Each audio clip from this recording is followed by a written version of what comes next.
Silahkan manfaatkan, kita berbakti kepada leluhur kita yang berstana di Candi Prambanan. Sangat luar biasa, Siwagraha memang untuk Indonesia dan dunia, khususnya untuk umat Hindu, diberikan tempat untuk berbakti di sini. Mantap.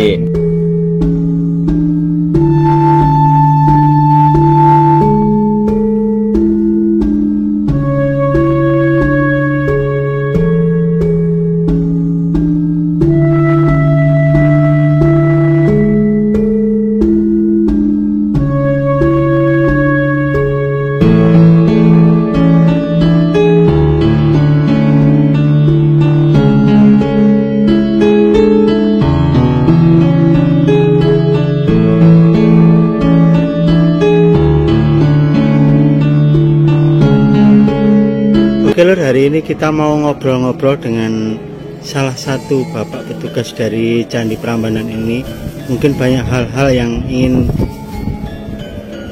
beliau sampaikan tentang bagaimana cara bertirta yatra dan kepentingan yang lainnya yang berhubungan dengan ibadah. Nah, tentunya untuk lebih jelasnya kita langsung ngobrol dengan beliaunya. Om Swastiastu, Pak. Om Swastiastu. Monggo perkenalkan, Pak. Oh ya, saya Marwoto, yang diberikan tugas oleh PSN Pusat selaku koordinator PSN di Korda Candi Prambanan. Jadi di Candi Prambanan ini setelah dimanfaatkan untuk persembayangan umat Hindu Indonesia dan dunia, sekarang dibentuk PSN Korda Pinandita Candi Prambanan, di mana kita beranggotakan 50 pinandita. 50 pinandita itu kita jadwal, kita gilir bertugas tiap harinya. Ada 2 pinandita yang bertugas di Candi Prambanan untuk melayani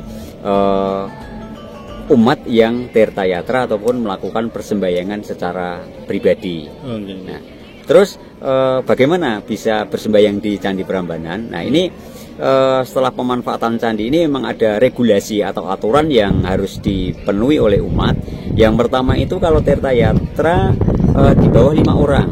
Nah, di bawah 5 orang ini tidak perlu mendapatkan izin dari Dirjen, dari Kemendikbud, tapi izinnya ini langsung aja menuju ke tiketing.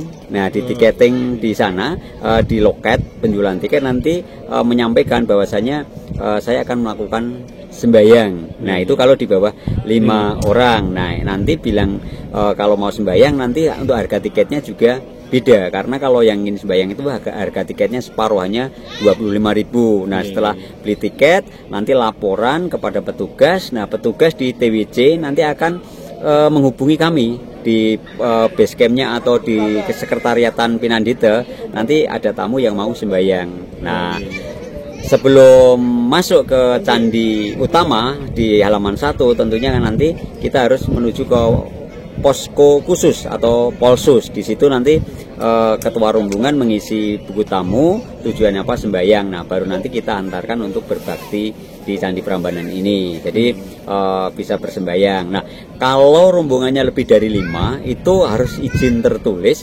Yang pertama izin ditujukan kepada Dirjen.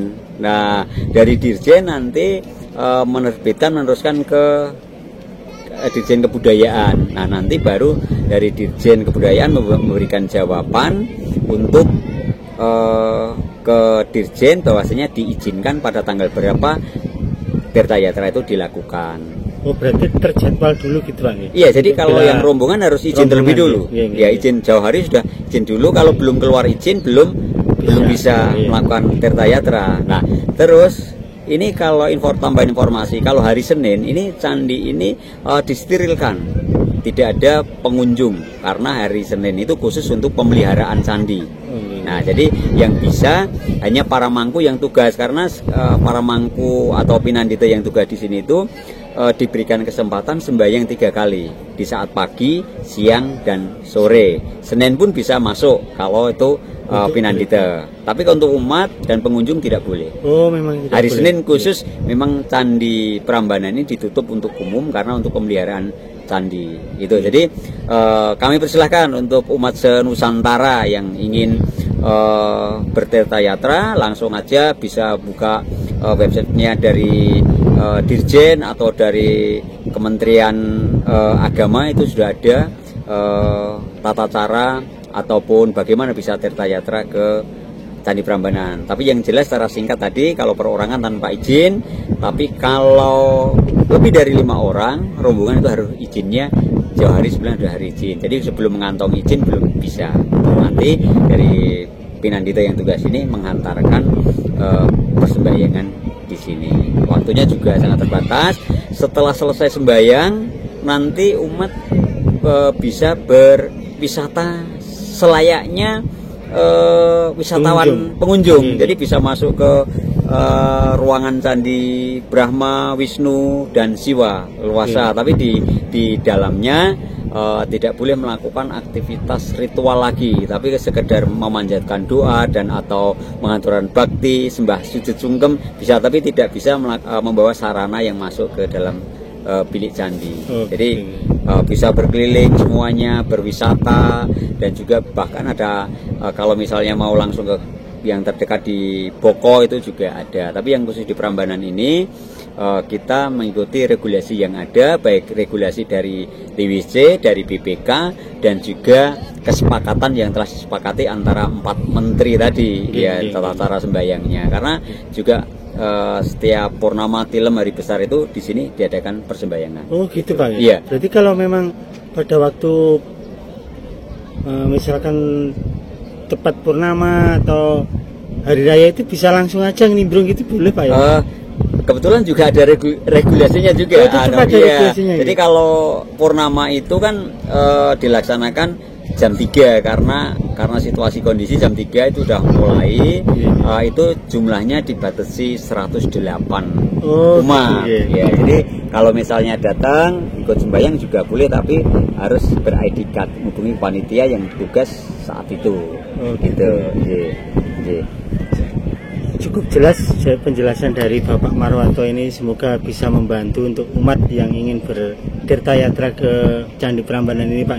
Iya. Ya, terima kasih Pak. Pokoknya monggo silahkan manfaatkan, kita berbakti kepada leluhur kita yang berstana di Candi Prambanan ini. Sangat luar biasa, Siwagraha memang untuk Indonesia dan dunia, khususnya untuk umat Hindu diberikan tempat untuk berbakti di sini. Mantap.